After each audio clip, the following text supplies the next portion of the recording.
पांचवा अध्याय। देवताओं द्वारा देवी की स्तुति।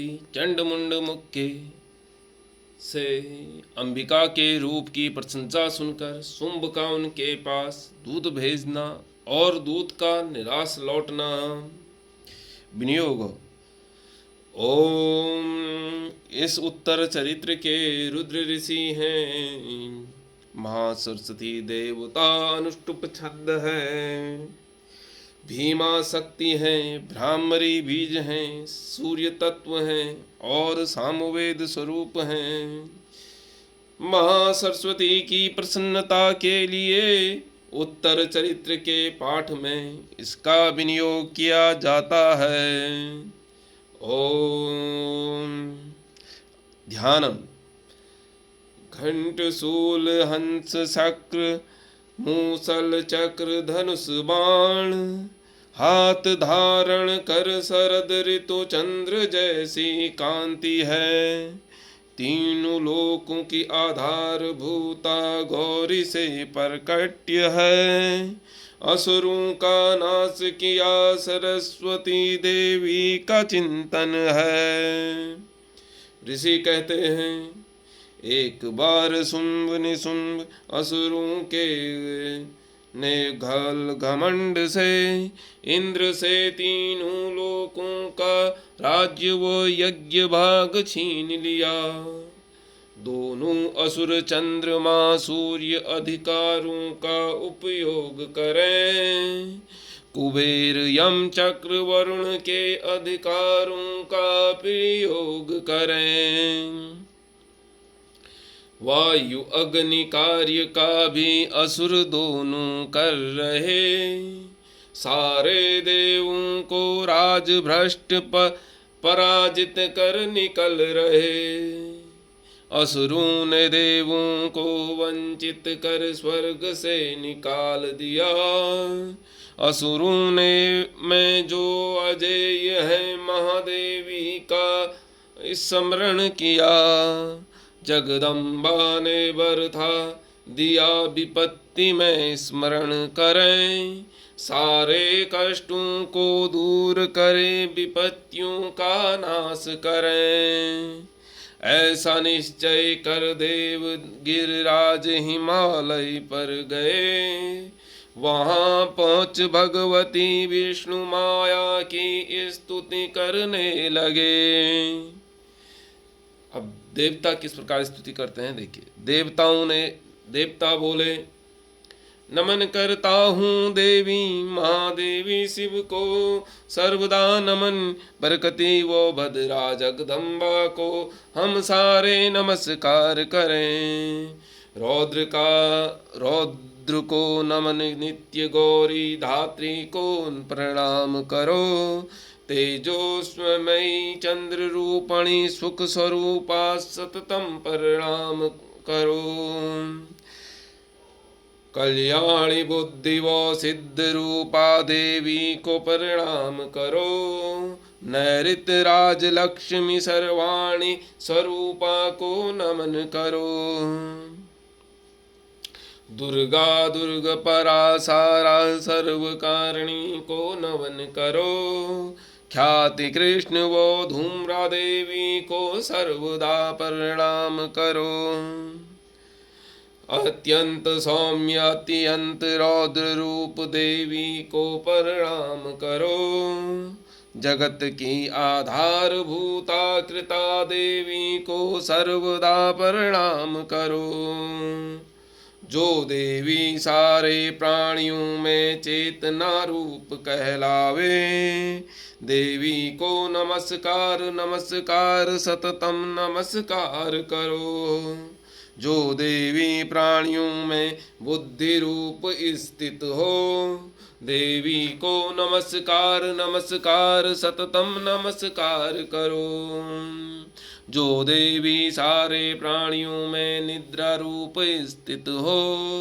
देवी को नमस्कार नमस्कार सततम नमस्कार करो। जो देवी सारे प्राणियों में सुधा रूप स्थित हो। देवी को नमस्कार नमस्कार नमस्कार सततम नमस्कार करो। जो देवी सारे प्राणियों में छाया रूप स्थित हो।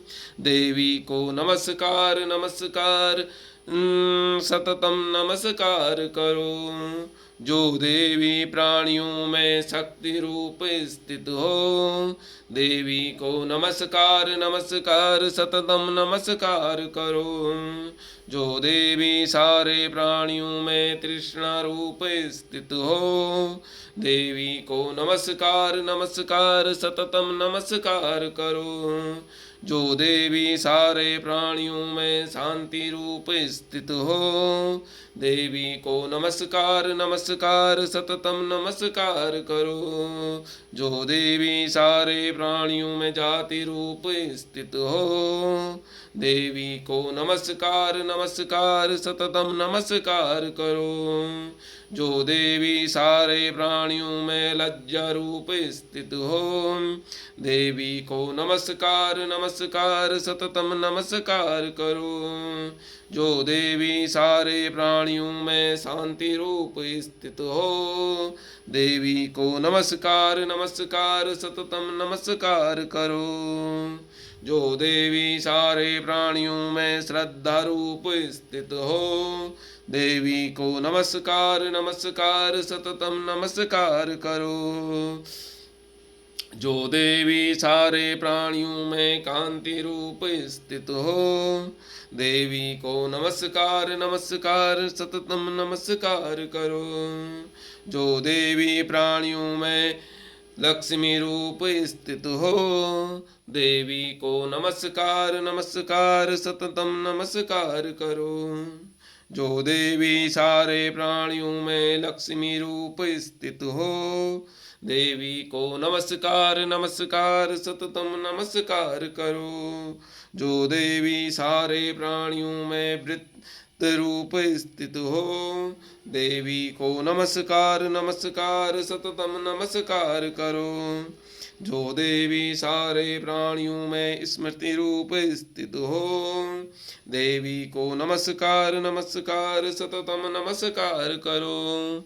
जो देवी प्राणियों सारे प्राणियों में दया रूप स्थित हो। देवी को नमस्कार नमस्कार सततम नमस्कार करो। जो देवी प्राणियों में तुष्टि रूप स्थित हो। देवी को नमस्कार नमस्कार सततम नमस्कार करो। जो देवी सारे प्राणियों में मातृ रूप में स्थित हो। देवी को नमस्कार नमस्कार सततम नमस्कार करो। जो देवी सारे प्राणियों में भ्रांति रूप स्थित हो। देवी को नमस्कार नमस्कार सततम नमस्कार करो। इंद्रियों की अधिष्ठात्री देवी नियंत्रक सब प्राणियों को करे। सर्वदा प्राणियों में व्याप्त रहे उस देवी को प्रणाम करो। जो देवी चैतन्य रूप में सारे जगत में व्याप्त रहे। देवी को नमस्कार नमस्कार सततम नमस्कार करो।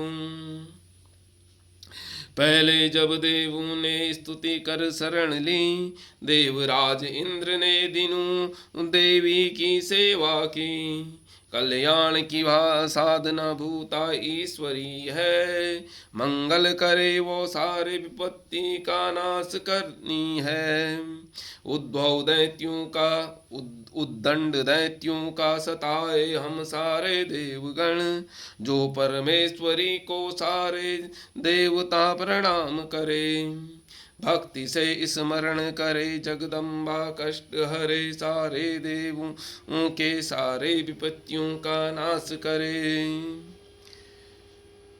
फिर ऋषि कहते हैं और देवता ये करे स्तुति तब पार्वती का प्राकट्य हुआ। हे राजन वह जाह्नवी के जल में स्नान करने लगी। सुंदर भौं वाली ने देवों से कहा, स्तुति किस की करते हो? तब ही शरीर कोश से प्रकट हुई शिवा देवी बोल पड़ी। शुंभ दैत्यों ने तिरस्कृत होए देवों से स्तुति कर रहे, युद्ध में निशुंभ से पराजित हो यहाँ सभी देवता एकत्रित हुए। पार्वती शरीर के कोश से अंबिका का प्रादुर्भाव हुआ। तीनों लोकों में जो कौशिकी गीतों से गाई जाने लगी। कौशिकी प्राकट्य से पार्वती काले रंग का हुआ। हिमालय बसने वाली कालिका देवी के नाम से विख्यात हुई। तब अंबिका ने परम मनोहर रूप धारण किया। शुंभ निशुंभ के भृत्य चंड मुंड ने देवों को देखा। अत्यंत मनोहर स्त्री है, शुंभ के पास जाकर बोलो, अपनी दिव्य कांति से हिमालय प्रकाशित करती है। ऐसा मोहने पर कहीं किसी ने पहले नहीं देखा। हे असुरेश्वर, ज्ञात करें वो दिव्य रूप वाली कौन है? स्त्रियों में वो रत्न है, श्री अंगों की प्रभा चहु दिशा में है। दैत्यराज हिमालय रहने वाली देवी दर्शन कर सकते हैं। वे हे प्रभु मणि रत्न हाथी घोड़े ये जितने हैं, तीनों लोकों में ये सब घर में शोभा पाते हैं। हाथियों में रत्न भूता ऐरावत इंद्र से ले लिया। पारिजात का वृक्ष और यह उच्च सर्वा घोड़ा लिया। हंसों से जुता विमान आंगन में शोभा पाता है। रत्नभूत बभूत विमान बर्मा जी वाला यहाँ है। राज शोभा महापद्म निधि धन स्वामी से लाया है। सागर में खड्डे कमले की किंजल निमाला भेंट है। सुवर्ण की वर्षा लाल वरुण छत्र शोभा पाता है। श्रेष्ठ रथ पर जापति अधिकार था वो शोभित है। असुरेश्वर मृत्यु उत्क्रांत मिद्दा नाम वाली शक्ति भी है। राज सागर राज सहोदर स्वामी वरुण पास शोभित है। निशुंभ के अधिकारों में सारे सागर रत्न शोभायमान हैं। अग्नि से स्वतः युद्ध शुद्ध हो सर्वत्र सेवा अर्पित किए हैं। असुरेश्वर ऐसा सारे रत्न एकत्र कर राज शोभा बढ़ा रहे। नारी रत्न तरूप स्व कल्याणमयी क्यों न ग्रह शोभा में रखे। ऋषि कहते हैं, चंड मुंड के वचन सुनकर असुरेश्वर शुंभ ने महादैत्य सुग्रीव को दूत बनाकर देवी पास भेजा है। कहना मेरी आज्ञा से उनके समान ये बातें रखना। जिससे प्रसन्न हो वह शीघ्र ही राजमहल में आ जाए। अत्यंत रमणी प्रदेश से देवी मौजूद जिस पर्वत पर थी। मधुर वाणी कोमल वचनों से देवी ने ऐसे असुर दूत बोला। अब दूत क्या बोलता है? देवी दैत्यराज शुंभ तीनों लोकों के परमेश्वर हैं। दूत उनका हूँ मैं, यहाँ तुम्हारे पास आया हूँ। सारे देव सदा उन जिनकी आज्ञा का पालन करते हैं। जो सारे देवों को हरा चुके उसे सुनो संदेश लाया हूँ। त्रिलोकी का अधीन है, देवता भी आज्ञा से चलते हैं। सारे यज्ञों के भाग को पृथक पृथक भोगता हूँ। तीनों लोकों में श्रेष्ठ रत्नों से सारे मेरे वश में हैं। देवराज इंद्र वाहन ऐरावत हाथी रत्न भी रखा है। क्षीर सागर का मंथन से अश्व रत्न प्रकट हुआ। उच्च श्रेवा को भी देव ने मुझे समर्पित किया हुआ। देवता गंधर्व नागों से रत्न भूत पदार्थ दिए हैं। सुंदरी सारे रत्न मेरे राज में शोभायमान हैं। देवी हम सारे संसार की स्त्रियों में रत्न मानते हैं। तुम पास आ जाओ क्योंकि हमारे सारे रत्नधारी हैं। मेरे भाई महापरमी निशुंभ की सेवा में चंचल कटाक्षों वाली सुंदरी तुम रत्न स्वरूपा हो। वर्ण कर मेरा अतुल्य परम ऐश्वर्य प्राप्ति होगी। अपनी बुद्धिमानी से समझ लो तुम मेरी पत्नी बन जाओ। फिर ऋषि ने कहा, मन ही मन गंभीर भाव से देवी मुस्कुराई और बोली, कल्याणमयी भगवती दुर्गा देवी जगत धारण करती है। देवी ने कहा, दूत तुमने सत्य कहा, तनिक भी मिथ्या नहीं है। शुंभ त्रिलोकी स्वामी है, निशुंभ भी पराक्रमी है। जिन विषयों में प्रतिज्ञा ली है उसको मिथ्या कैसे करूं। उसे सुनो अल्प बुद्धि से, पहले ही प्रतिज्ञा कर रखी है। जो मुझसे संग्राम जीतेगा वो मेरा अभिमान चूर्ण कर देगा। जगत में मेरे समान बलवान वही मेरा स्वामी होगा। शुंभ निशुंभ असुर राज स्वयं ही यहाँ पधारे।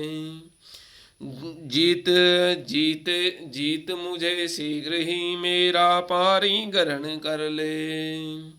दूत बोला, देवी तुम घमंड भरी हो, सामने ऐसी बात ना करो। निशुंभ शुंभ के सामने तीनों लोकों में कौन खड़ा हो। अन्य असुरों ने भी सारे देव युद्ध में नहीं ठहरे। देवी कैसे ठहर सकती हो तुम अकेली स्त्री होके। इंद्र आदि सभी देवता युद्ध में वे खड़े नहीं हुए। शुंभ असुर आदि सामने तुम स्त्री कैसे आ जाओगी। तुम मेरे कहने से निशुंभ शुंभ पास चलो। वे केश घसीटेंगे, धूल प्रतिष्ठा खोकर जाना पड़ेगा। तभी देवी ने दूत को उत्तर दिया, और देखो, शुंभ निशुंभ भी बड़े बलवान पराक्रमी होंगे। क्या करूं मैंने बिना सोचे समझे प्रतिज्ञा कर ली है। दूत तुमसे जो कहा गया आदर पूर्वक कहना। असुरों के स्वामी से कहो जो उचित हो उन्हें करने दो। ओम। इस प्रकार मार्कंडेय पुराण में सर्वांगी मानवंत्र की कथा के अंतर्गत देवी महात्म्य में देवी दूत संवाद नामक 5वां अध्याय